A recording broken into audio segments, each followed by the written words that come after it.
Once upon a time, in a little house on the edge of a great wide wood, lived a young boy with his mother. The poor boy was sick and spent much of his days in bed, watching the days pass by from a little window in his room. The boy's mother loved him very much, but as it was just the two of them, and the boy was ill of health and frail of form, every day she had to make the journey to town where she worked in the kitchens of the local lord. While she was gone, the boy would mind the house, read one of their precious few books, and observe the bees and the trees and the birds in their flight as he spent the greater part of his time resting in bed. The boy knew that his mother loved him and that her time away was all for his sake, and he was grateful to her and loved her in return. But it was a lonely life, spending his days rereading some of the same books or talking to the air in their little home on the wood's edge. One day, the boy sat in bed looking out at the fields that lay between his home and the woods. He noticed a cat making its way out of the forest. It was not long before the boy realized this cat clearly making its way toward his home was no ordinary cat, for upon his head he wore a little top hat. And if that were not strange enough on its own, as the cat pattered up beneath the boy's window, he stood, doffed his cap, took a bow, and said, "Greetings, young master. You look as if you could use a bit of dancing." The boy, stunned by these words from the dapper little cat, could scarcely find his voice. "Oh, no, sir," said the boy. "I don't know how to dance, nor am I made for it." "Nonsense," said the cat. "Why, anyone can dance if only they look to. Come out of doors and let me show you." And as he spoke, the cat donned his hat and began to turn in circles and dance. The boy was curious, but said, "Good Sir Cat, I am afraid I am ill. My lungs are too weak and my bones are too frail." "Oh, maybe they are and maybe they aren't," the cat replied. "But either way, you do not want to languish one more day in bed watching the world go by, do you? Come, take a walk with me through the fields, and I will show you how to dance." Overcoming his doubts, the boy managed to climb down from his window and walk a few steps closer. This was no ordinary cat and no ordinary day. And though he felt unsure, his heart did leap a little, and he began to follow the marvelous little cat through the grass, slowly at first, but with more vigor as they crossed the fields.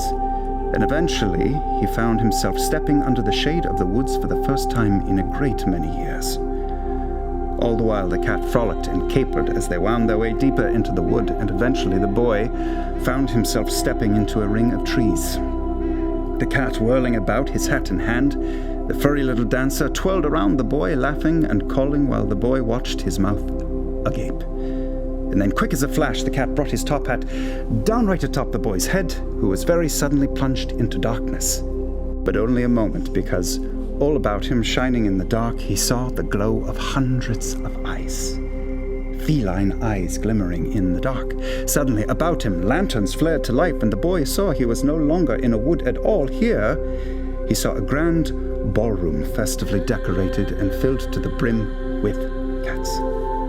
Big cats, small ones, old cats, young ones, cats of every breed and color, and in the center of the great hall, upon a stage, stood the boy's feline guide.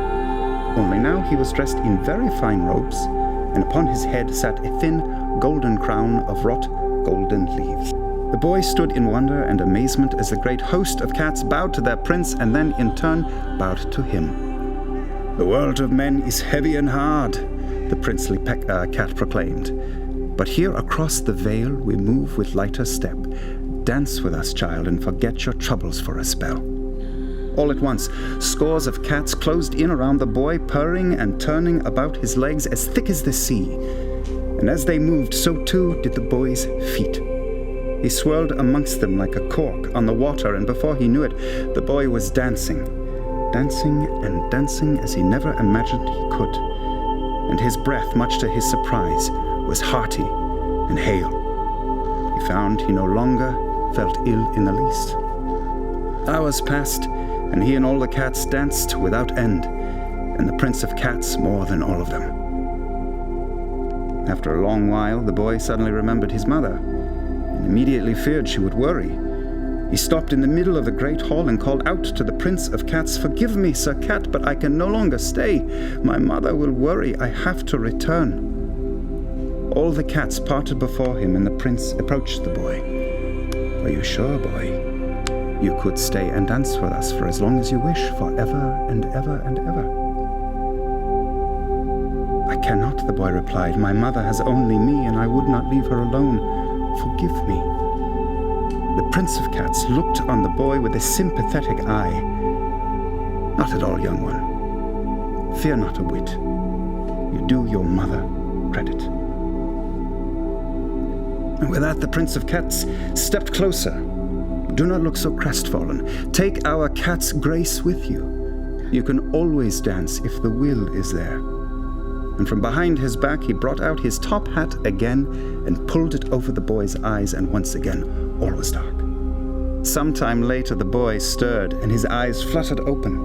He looked about and discovered he had been asleep in the wood, and the sun now dappled his face through the trees. Next, he noticed a threadbare, patched top hat lying in the soft grass beside him. He gingerly picked it up and stood within the same circle of trees. As he did so, he took a deep breath and smelled the earth and the forest. And as he did, he realized his breath was strong and his legs hardy.